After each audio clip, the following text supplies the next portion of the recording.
Joshua, the beauty of human relationship is that it's spontaneous.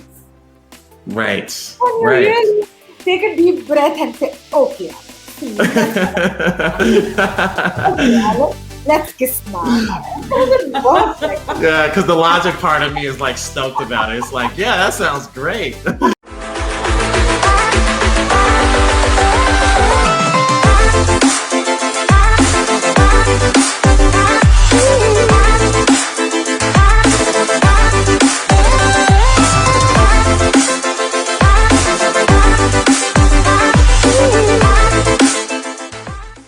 Hey guys, welcome to Our Love, Our Journey podcast. And today we have a special guest for the second time that we're excited about. This is Nidhi. Yes. Yes, there we go. All right. How's it going?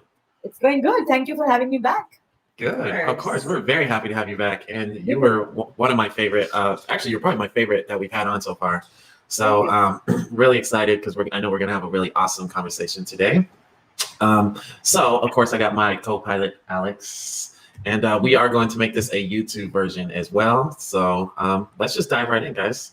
So today I wanted to talk about what I think is a fascinating topic is I want to talk about childhood and how that impacts our relationships today. And then we're going to kind of branch off that topic because there's a few subtopics in that I'm interested in. So if you'd like to go ahead and start it off and maybe let us know kind of just a general of how you see relationships, how our childhood reflects and mirrors our relationships today. So yes, I do think that our childhood, what we experience in our childhood makes the adult that we are. And not just in our romantic relationship. I mean, that's what you meant by relationship. To me, relationships is any human interaction, right? Mm-hmm. Our experience as children are the foundation for how, as an adult, we are going to be creating relationships. Doesn't matter what names you give, whether it's with my superior, it's with my peers, it's with my colleagues, it's with my friends, siblings, anybody, and of course, the romantic partners. Absolutely get affected a lot with that experience. If I am going to have, while in my developmental stage, if I see love, if I am cared for, if I feel safe, if I'm made to believe that I am trusted, then that's what as a grown-up I would come up with. Those things will be taken for granted. That's However, interesting. if as a child, even as an infant who's being bottle fed, or at that age, say 6, 7, 8 months old, if the child is going to be deprived of the basic survival needs like a bottle of feed, right, by the caregivers, and who for the last 4, 5 months he has come to rely on, but if this caregiver chooses to ignore the child or is very harsh to the child or aggressive towards the child even at that age will start to will start experiencing aggression and will not be able to trust that caregiver, isn't it? The poor little baby doesn't have anybody else other than the caregiver to give him or her the survival needs, right? Mm-hmm. And that Right. gets protected even as an adult. That's interesting. Okay, so it being ignored as a child, well, how would that play out in a relationship as an adult? What are some things you can look for? Sure. So I again want to give a rider that I don't have any experiment that I can tell you or a research that this is equals to this, but what I have read up, what I have studied, and what I have experienced a little bit. Okay. Think about it. If you are going to be neglected for whatever reasons, what will be your first thought? Being needy, trying to get more attention. No. No. That would be a reaction to get more attention. Okay. How would you feel if Oh, your caregiver, if your mother, and forget mother, you feel somebody not valued. ignores you, somebody doesn't give you the importance or the attention that you deserve of, what is it that you will feel? Probably not valued, not good enough, not safe, not important. Absolutely. We just said all those things. Not valued, not safe, not good enough, right? I'm Right. not somebody people care about. Not good enough was the operative word we used. So Mm-hmm. the child is going to be experiencing that over and over and over again. It's not necessary that the caregiver is doing it purposely. Yeah, Right. of course. Yeah. It's how the child is perceiving, right? If the Yeah. child is start believing that he or she is not good enough, Then imagine that now they're grown up, they're 35, 28, 30 years of age, and they are having a romantic relationship. Uh, they will need constant validation, constant Yeah. of being told that they're loved. So they may do things, they might purposely sabotage themselves of not doing something and then waiting and saying, if my partner does it for me, right? Because I want Yeah. to validate it and see that this person really cares for me, constantly being told that. That's how it will play out. Imagine in a work environment, because that's a very important relationship that we have, Yeah. spend majority of our time with coworkers. Now, if this person is constantly feeling that I'm not good enough, he will be a people's pleaser, or she will be a people's pleaser. He or she may uh, want to do things to constantly please their supervisors, right? They will require, they would be needy to the extent that they will not take any initiative, because what if my boss says, you're not doing the right thing?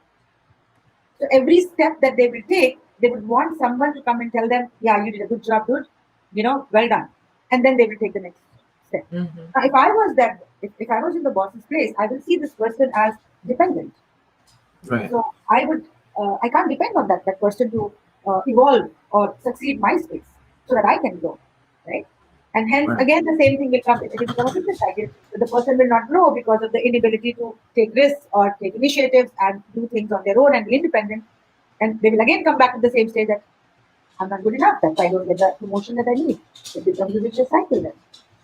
Interesting. So toward the end, guys, we'll get into if it's possible to kind of break those habits and how. I'm curious. Yeah. But one thing I'm curious about is how is sexuality in relationships and outside of relationships connected to childhood, or is it? Like if you are someone, like if you're a guy and you have sex with a lot of girls, is that affected from? Can that happen from childhood, or can that be just who you are? Are they seeking some more validation? I'm just curious to how sexual all of us are and our relationship with sexuality, even in a relationship. If you feel safe, if you don't feel safe, if you feel forced, if you don't feel forced, like or feel like obligated, things like that. I'm just curious to the whole dynamic of sexuality in childhood. Good question. Doesn't have a very pointed single answer, so to speak, because we are a bundle of emotions. We are a huge bundle of experience. So to say that just because I was neglected by my caregiver in the childhood, now I'm going to look for, a figure who's going to be very giving in my sexual connect. It would be really foolish to say something as a direct connect. However, if I'm a person, by my experience, I have become a person who constantly believes that I'm not good enough. Uh, it can go two ways.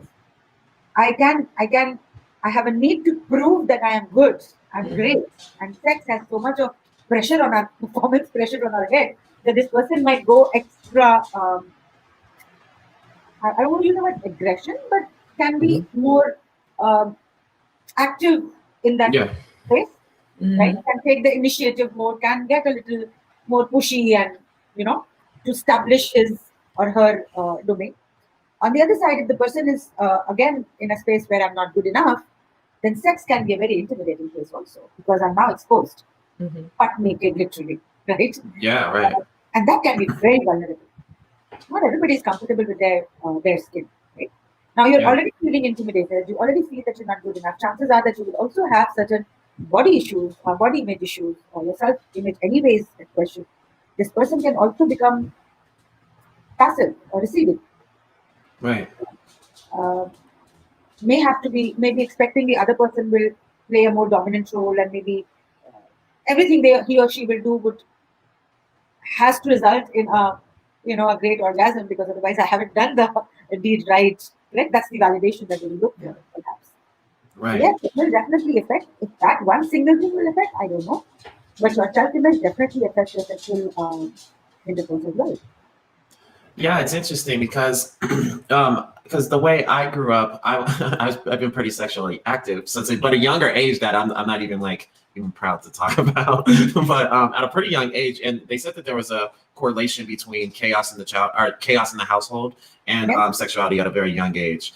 And perfect. and I was always curious because I'm now in retrospect, now that I'm older, I think I'm realizing that a lot of my sexuality or whatever, like having sex with a lot of girls, I think that a lot of that came from a need for validation on some level, but but it just went to, but it was weird because it wasn't so much connection, because it wasn't really a connection thing. It was just more to feel validated, and then I was you're not looking for connection. yeah. You're yourself saying it that you were looking for validation. So that's possibly, I mean, you and I will then have to get into a counseling or a therapeutic relationship to understand where it's coming from. But from what you're saying, perhaps with analysis, yes, that Yeah. is a very more than just a sexual act. I think it's a state of you come face to face with yourself. I feel, in that bare vulnerable moment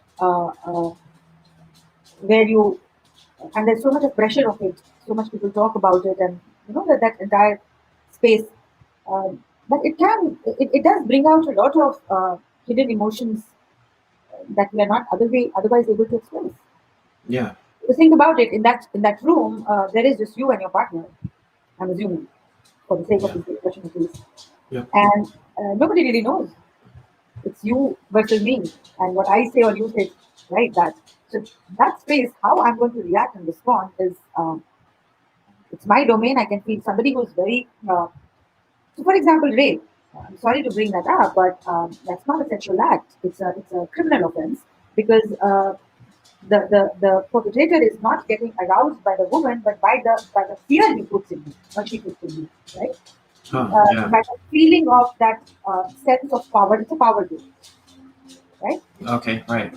So at least in our country, and I'm quite sure in most countries, it's not really seen as a sexual offense. It's seen as a criminal offense because it is a power space. So you are in that space not expressing your sexuality. You're actually trying to dominate somebody with brute force. Hmm. So now, Yeah. if power comes into play, that's an extreme case I'm taking. But think about people like you and me. Even there, you are expressing your, inner most. Yeah. You want to please the person, or you want to be seen in a certain manner, or do things in a certain manner. So it is a power play there too.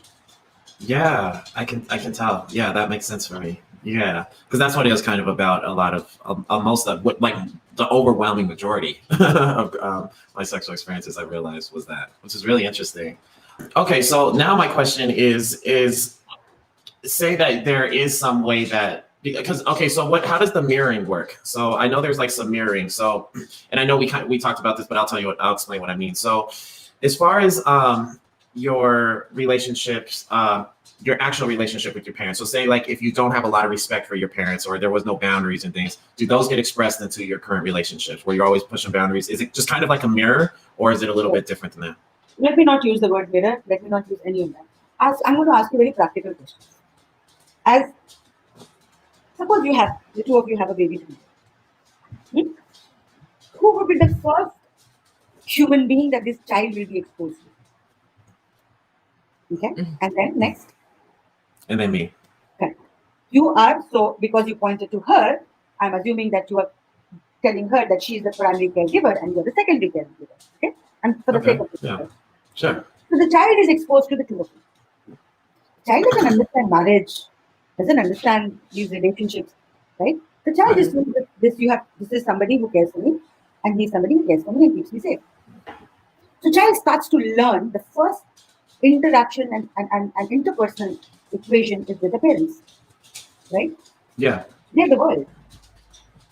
They're the epitome of everything that the child seems to recognize or want. Over a period of time, that's the first relationship that the child will experience. The parents. Yeah. Right? If your child is living with you, then he or she will start to, you will be the first man that the child will be exposed to, and Alex is the first woman he will be exposed to, right? So my Right. entire concept of a woman and a man will come from the two people that is in front of me, right? Right. Right. How you interact as parents, as people, is going to impact the child, because that's the only and the first relationship that the kid knows. Oh, right. Everything else comes secondary, isn't it? The first Yeah. impressions, the first interactions are happening with the parents or the caregivers, whichever way you want to call it. Doesn't matter whether it is a woman and a woman and a man and a woman, or whichever, it doesn't matter. The child is exposed to these caregivers the first, and that's the first relationship he or she learns. Now, if the child is going to see that this relationship has love, has respect, has a balance, has caring in it, giving in it, nurturing in it, then the child will grow up believing that is how a relationship is supposed to be. However, if the child sees the opposite way, perhaps the child will think this is how a marriage is supposed to be. Now, I'm not saying that when you will grow up, that's exactly what you will mirror. If you're Yeah, yeah. smart enough, or you learn your lessons and you break the pattern, somebody who's seen an abusive marriage of their parents may choose to go the extreme side of taking care of it. Yeah. Okay. But you are fully So aware of what was happening in that relationship. So the parents have a now this is interesting because I'm always wondering, should parents make sure they avoid fighting in front of their kids, and like, or is that or should they show all emotion, or does that affect? Because I grew up in a household where there was a lot of fighting, and so I actually kind of began thinking that that's the way relationships are, and I literally had to like learn like, and I'm still completely learning like what a healthy relationship looks like. I don't even know because I didn't see it as a kid, right? And then my parents got divorced when I was around 10. So I'm curious to what the parents listening can do to what's a healthy household for the child. I think a healthy household is a household that is filled with mutual respect for each other, which means everybody who's part of that household has a say and is spoken to and spoken with respect. Does that mean that they will not argue? Of course they will argue. Does it mean that they're not going to shout at each other? Yes, they will. We are human beings. We have emotions. What it means is that if we are shouting 2 times, then 8 times out of 10, we are being respectful to each other. We are speaking to each other with moderation and balance. Okay. I think it would be wrong for me to say that a family should be made in this manner. No. I think family should recognize that every member of the family, beginning with the father and the mother, have to be respectful to each other. Have to what I call speak in an indoor voice with each other. So I have Okay. shouted a lot at my daughter because nobody had told me that there is an indoor voice and an outdoor voice. So when you get angry, you tend to raise your voice. But the fact is that you need to speak in an indoor voice, in a quieter tone, in a respectful manner. So that's the first thing that you need to do to the kids. Interesting. Okay, so let's rewind a little bit. So if we go back to your relationship with your parents as a young age and how that plays out in your current relationships, is there something that how does that work? Can you break that? Is it still a choice? Like there's these automatic habits, right? And they're kind of embedded in us. Of Absolutely. course, I believe that you can have a growth mindset and start rewiring yourself. But Absolutely. how do you go about doing that? I guess if you're Right. noticing unhealthy habits, for example, a great example would be if you're born being extremely dominant in relationships, because I realized like I have a tendency to be very dominant in relationships, and I think that becomes from not feeling dominant or safe as a kid, whereas a survival instinct. I had to like flip and Absolutely. turn it on. Absolutely. Yeah. Absolutely. So how do you rework that and start to feel safe and things like that? You've already started. Oh. You have acknowledged. Yeah, that's wonderful. That's the first step. Acknowledgement that perhaps I'm doing this. Because Mhm. unless you acknowledge, you cannot correct it. Right. Right? Or let's not use the word correct it. I'm really sorry. I want to delete that. Yeah. Great. I like that. Yeah. We cannot modify it. Yes. Great. Right? Behavior is contextual. Behavior can be modified. So if I recognize that I'm getting dominating or I have the need to be always in control of everything, then I can then take a deep breath and learn to receive it. Right. Is it going to happen overnight? No, it's not going to happen overnight. We'll have to work steadily at it, step by step.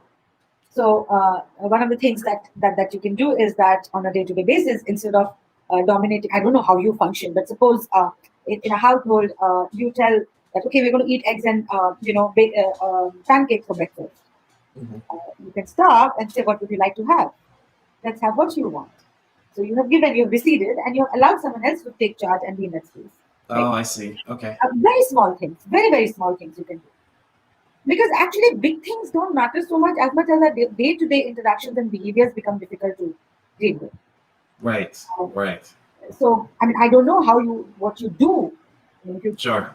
in terms of domination, but I can tell you about me that I get very hassled if I don't know uh, how things are going in a day. So, according to me, nobody is as planned as I am. Yeah. Nobody knows Same. how to figure the day, and that can cause a lot of issues with the people who live with you. because they don't want to fall in line with what you have planned, right? Right. That's where when your plans don't go and they're doing something else, you happen. So the saying is that I developed a process where I take people's opinions.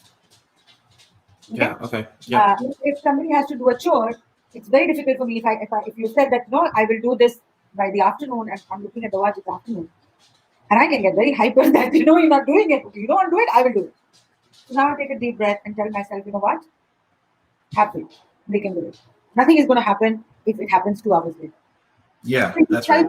recognizing the pattern and then slowly catching the thought and working with that thought. What are you talking to yourself can help a lot. So Cognitive behavior change as happy. okay, got it. Okay, so what happens if, for example, okay, so here's my observation, just a pure observation, is that most people say you got to get married and have kids. Then most people, the overwhelming majority of people that are married and have kids, seem miserable. They really do, right? So, and it's funny because, but the, Fun wiping their asses and putting them to sleep and feeding yeah, right. I mean, till in my country, it happens in my age. Yeah. Right? In your country, at least children tend to get more independent by the time they're 16 and 18. Here, it doesn't happen. So it doesn't. Yeah. Right. So it's funny because I'm starting to see so I could see this as a young kid, and it freaked me out and made me not want to get married or have kids, right? At first, and then I was like, "What's that?"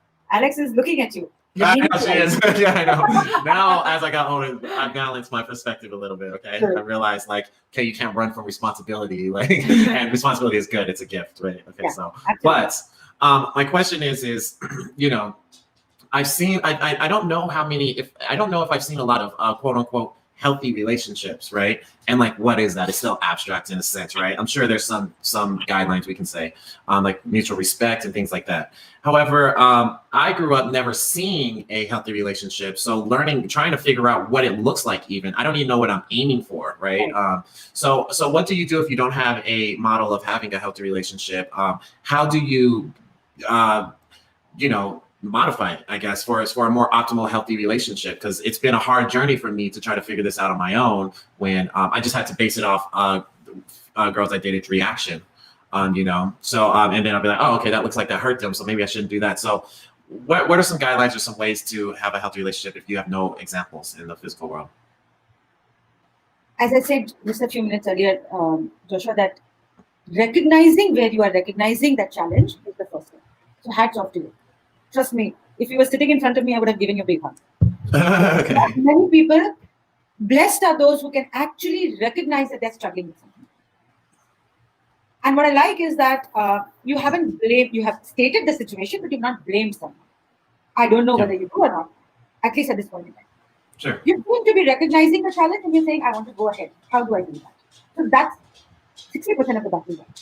Okay, good. How are you going to do it? Is there a foolproof formula? No, there isn't. I come from a very, very beautiful home. My parents, they've been married for 52 years. My father worships the ground my mother walks on. I am not kidding. It's irritating. Cool. Irritating to see that. Okay, I asked my mom, how do you deal with this? So coming from that, where I saw so much of nobody ever raised voices. And then I got into a marriage where they were always raised voices. Right? And for the longest time, I didn't know that is what was troubling me so much. The point is that one needs to recognize it and then one needs to rectify it. How do you rectify it? Well, get into counseling. What you are struggling with is what is called emotional intelligence. No matter what relationship it is, does not matter, and I can bet my entire life on that. You said emotional intelligence? Emotional intelligence. Oh my gosh, yeah, big time. That's always been tough for me. If you, what you are saying is that you need to look at growing your emotional intelligence. So perhaps you need to look at your blind spots, right? Yes. You perhaps take some feedbacks and be open to taking those feedbacks and allowing others to walk into that space. Getting over the fear that, in this kind of a relationship, people will hurt me. So I'm not going to, wrap myself and put myself in a cocoon. I will allow the light to come through. I will allow someone to come through, like you're doing with Alex, right? Yeah. You're letting her come through to you. So you're already doing something to fix that. Is there a foolproof? No, there isn't. I mean, if Estelle Perel has, perhaps she has. I don't think anybody else can give you that formula, and I'm very sure even she wouldn't have. because human Yeah. dynamics is so different, right? So Right. I would suggest reading up on it, understanding emotional intelligence, uh, working with a coach to develop your emotional intelligence, which will help you to have better relationship. Yeah. And I wouldn't even recommend getting into a relationship coach because your partner doesn't have a problem, Right. right? I have a problem. My partner doesn't have that problem. So I need Yes. to fix it, right? So Yes. I would say taking those kind of steps, becoming mindful of how you're behaving, recognizing as you're saying. The moment you're saying I'm recognizing her body language and I'm trying to see, okay, maybe I said Hmm. something which is not right. That's emotional intelligence, relationship, Right. self-management, social awareness. Yes, those things. So what's interesting is, we found out that I'm on the spectrum of autism, and so it's hard for me to in the moments. It's hard for me to know to provide a safe space for someone emotionally, right? So it's because in the moments I just see it's like I just see the pure logic for the most part. So I don't know how to. So we worked a lot with that as far as it's helped us so much to know what was going on for sure, Absolutely, absolutely you true. know. So hats off But to Alex to understand that.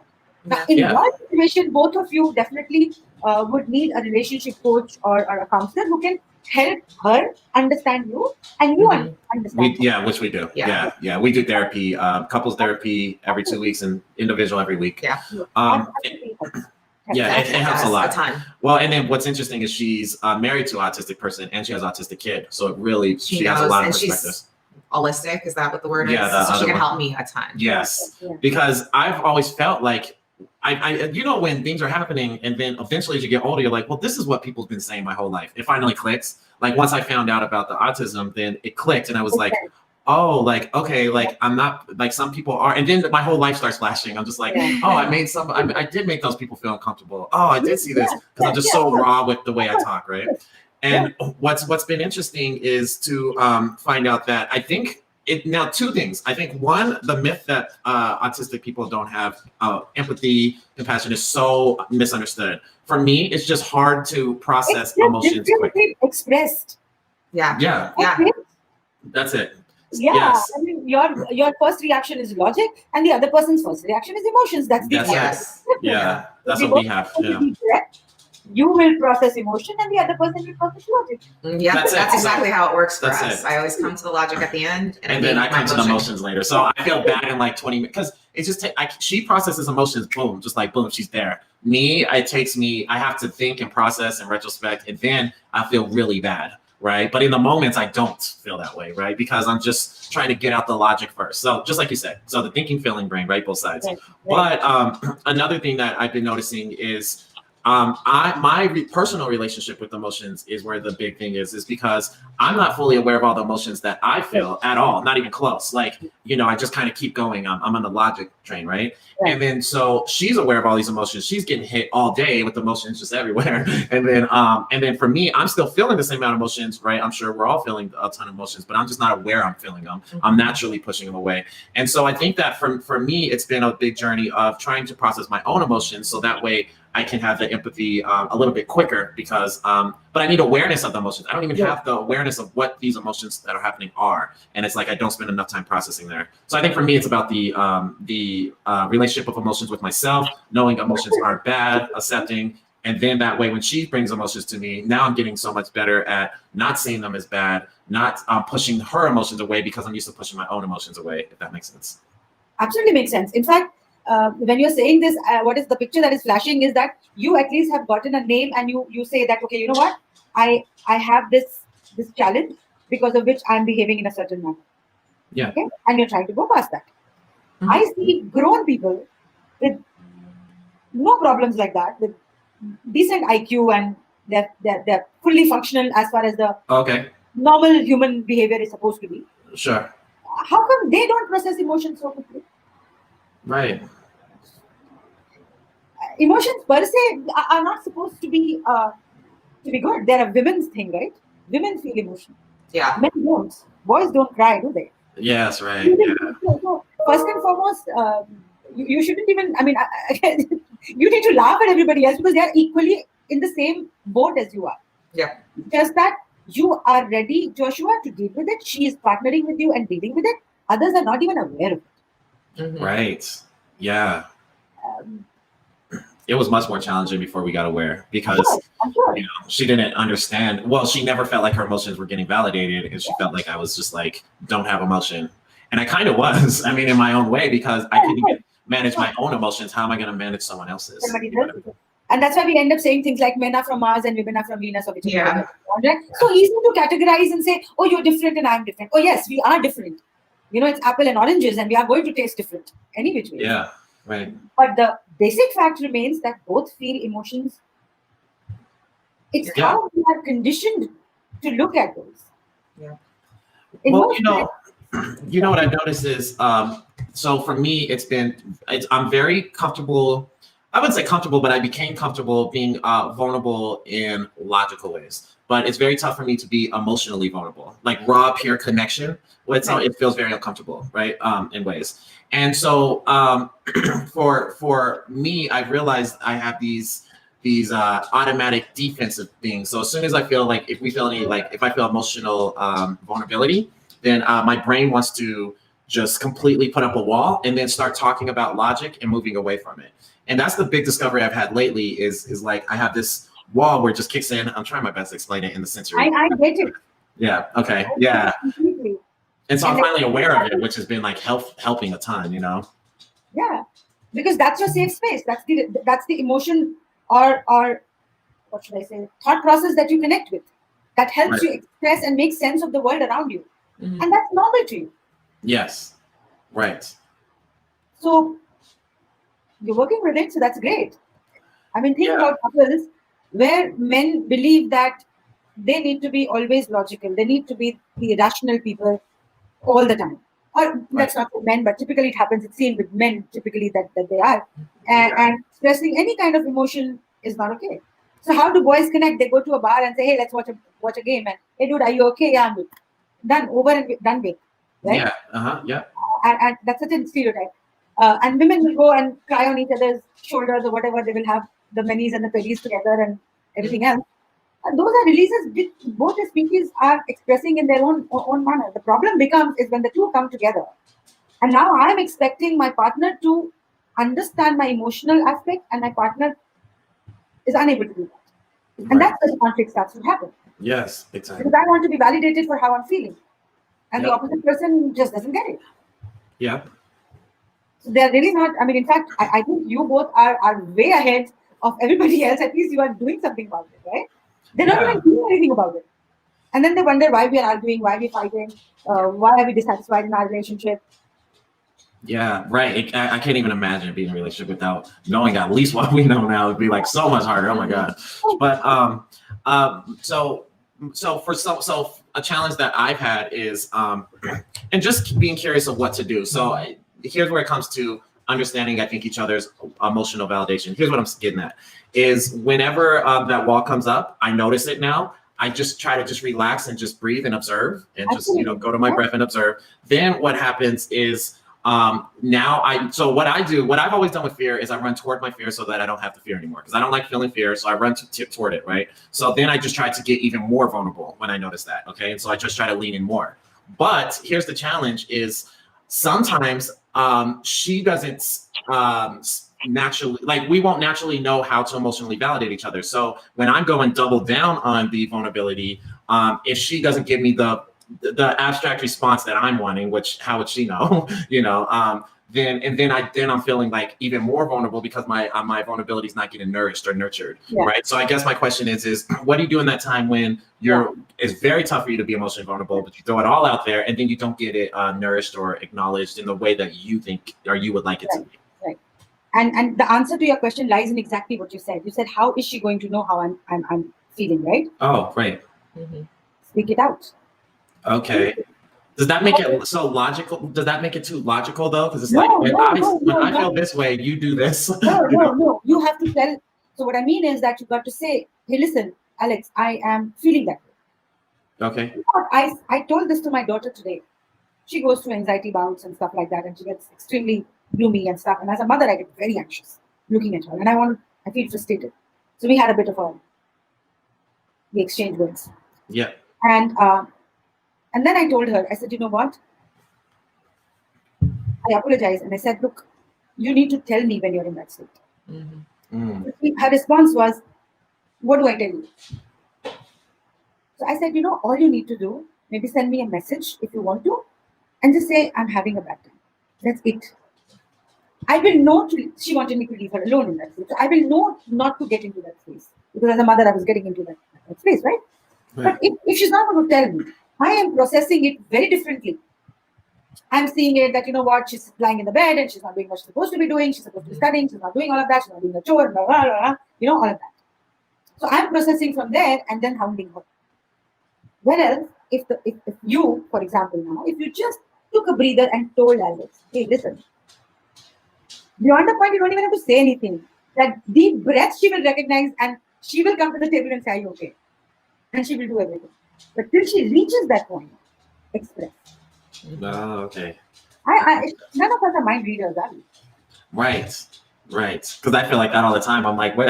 Like, I won't know what she wants from me, especially with the autism thing. I feel it's like I do not know the appropriate emotional response in situations, right? And So, so I was just like, I can't read your mind. You got to tell me, you know? So we've learned to communicate that a little better. absolutely. So when she says that she's feeling down, from her side, her instinctive reaction can be, "Why the hell doesn't he get it that I want to be hugged right now?" Mhm. Right. But she is in a space where the other person is not getting it. The choice you have to make, that I am here, do I want to stay here? And if the answer is yes, then open your mouth and say, "Listen, a hug will do. Right now I want a hug." Right. Right? And you go hug her then. But hug her genuinely. Not just do it for the sake of doing it. Or Right. for example, she says that, I really want to be left alone. I'm very frustrated. Leave her alone. You can turn around and ask her, "Would 30 minutes be okay?" That's fine. And she has to in turn learn to respond to that and say, "Okay, this person needs that." So yeah, 30 minutes. No, I think I'll be okay in 15 minutes. You'll have a cup of coffee after 15 minutes. Till then, leave me alone. Right? Yeah. It will Yeah. have to be give and take. And let me tell you, Joshua and Alex, it's not very different with normal teenagers without autism. Okay. Oh, that's Okay. good to know. Yeah. I mean, I don't know about how men process it, but we want our men to understand every bit of emotions that we feel, Yeah. say the right things to us, put the flowers on the table and the candles and God knows what else. So uh, you gotta say it for the guy to know it, right? Yeah. The hell are you stereotyping and imagining that everybody thinks in the same way? It's not possible. It's just not. Yeah. So my advice always to people who are in a relationship is, please express the feeling. Please say, "I want this. I want this of you." Like I tell my partner that I'm not a morning person. Okay, so Yeah. Me neither. he makes the breakfast, and that one thing, he doesn't express love at all the way I see love at Yeah. all. We are poles opposite. Okay, but that one single act has told me, because he recognizes I'm not a morning person, breakfast is always, it's like I will get up and he will say, "I put the tea, water for the tea." Okay, that would perhaps be the most likely, the first or the second thing he would say to me. And that tells me that he cares. Okay, right. Oh yeah, because the love language is interesting. Different. Is like how we express it. Okay, so one last question before we wrap up is one thing I've been doing for my journaling is I've noticed that there's two ways I journal. Sometimes I just journal through the emotion if it's heavy, and then a lot of times I get into a higher level state and then I journal, and then I realize when I'm over the situation and not like in it, man, can I like process through it so well, right? So I get into a different state and then I journal a lot of times lately, and that's been a huge unlock for me. So my question is the last part is, do you think so? Tony Robbins talks about getting in state every time before you see your partner, getting into a high level state. So I think about like if I'm in a great mood and she says something that would normally bother me, I'll be like, whatever, I love you anyway. But if she says something like just barely, like not even that would normally bother me, but I'm in a bad state, I'll just get aggressive or get upset, aggressive or whatever, and yell and be like, what the heck, right? So do you think that there's an obligation to get into, not an obligation, I don't like that word, but like, do you think it's optimal to get in a high level state before you see your partner? Is that even not normal, or you know what I mean? But what do you think about getting in a good state before you see a partner? Because I can handle so much better when I'm journaling, when I'm in a higher state, and then it like life is a million times like easier, better, and optimal. So getting in my own emotional state would be a good strategy, but it seems very logical to me. So I'm just curious to what you think. It works for you. Okay. the chances are, I don't know about Alex, it will definitely not work. Oh, okay. What Tony Robbins is saying is that become aware, okay? Mhm. Allow things to process something. What he's saying is that most of us are reacting to a situation. So that is when you're saying, you will just, even if you say something very normal, you will say, what the hell, why are you talking like that? Or why are you doing something like that? Right, right, Because you're in a state of reactionary brain, right. our ancient limbic brain, which Yep, reacts to the situation, right. right? What he's saying is take a breather, give it a count of 10 seconds or 5 seconds, and allow your rational brain to come up, the modern brain, Right. that can help you respond to the situation. Well, and so what's interesting though is so he says motion equals emotion, and so it's like how you move your physiology, your physical body creates the frequency that you tap into. So, for example, if like you tap into depression, it's you can put your state like this, and then and you'll start to feel depressed. Or if you move your physical body like this in a happy way, then like in a big smile on your face, then your brain can't help it; it starts to become in that state. But That's the best thing to ever have. If you want to feel good, have an open, robust body language, and the emotions will flow through like that. Is right. yeah. So do you think that is a good strategy to do Yeah.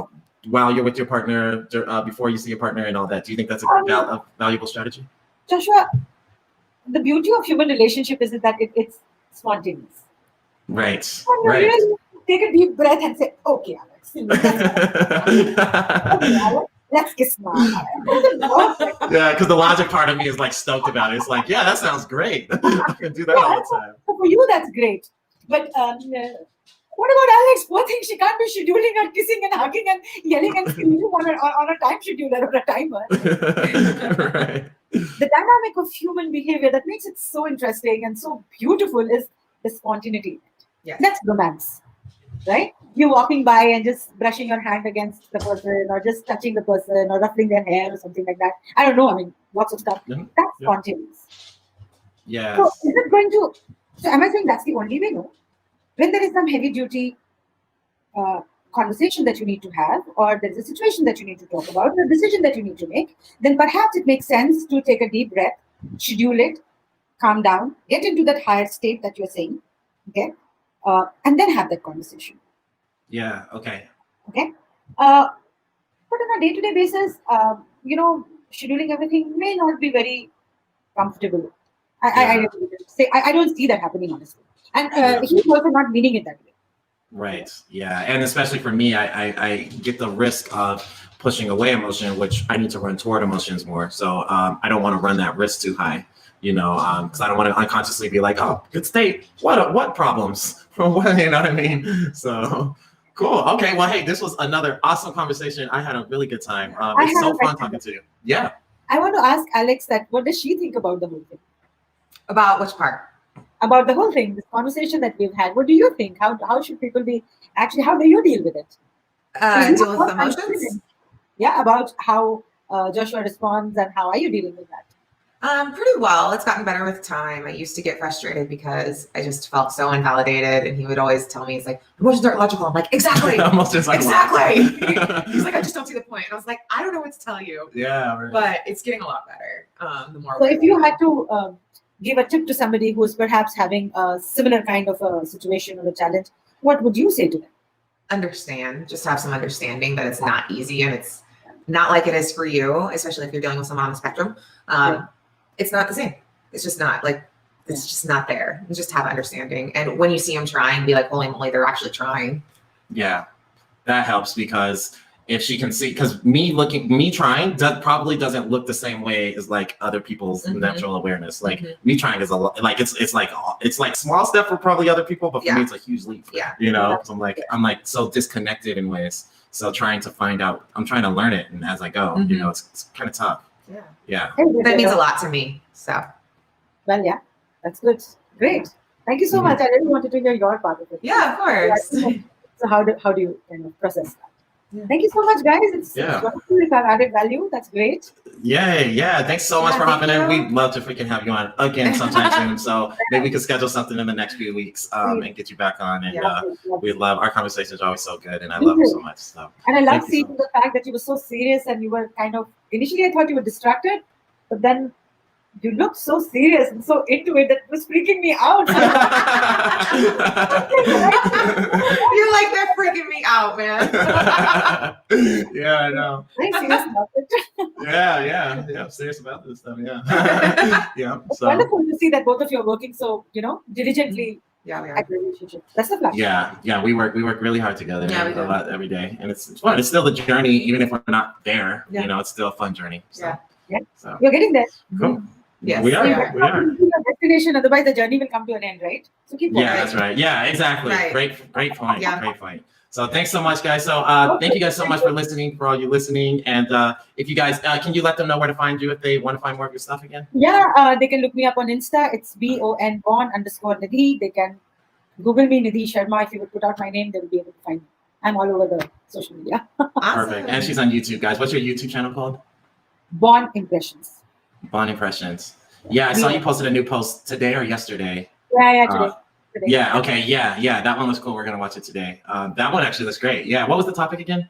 I'm doing something called Success Mindset. It's targeted towards younger lots, talking about how do we process our success? What do we really think about success? Yeah. What is it that Okay. makes something more successful someone else? What is it that they have? So the series is called I Am Possible, Impossible, right? So the word is All right. I Am Possible. So All play right. on that. Yes. Oh, very cool. That's Cool. So yeah, if you guys are interested, check it out. Yeah. All Thank you. right. Well, thanks so much for hopping on. We love talking to you, and we will we'll message you, and then we'll get the next one lined up sometime soon. Thank All you so right. No worries. Have a great night. See ya. You too. See you, everyone. Bye-bye. Okay. Bye.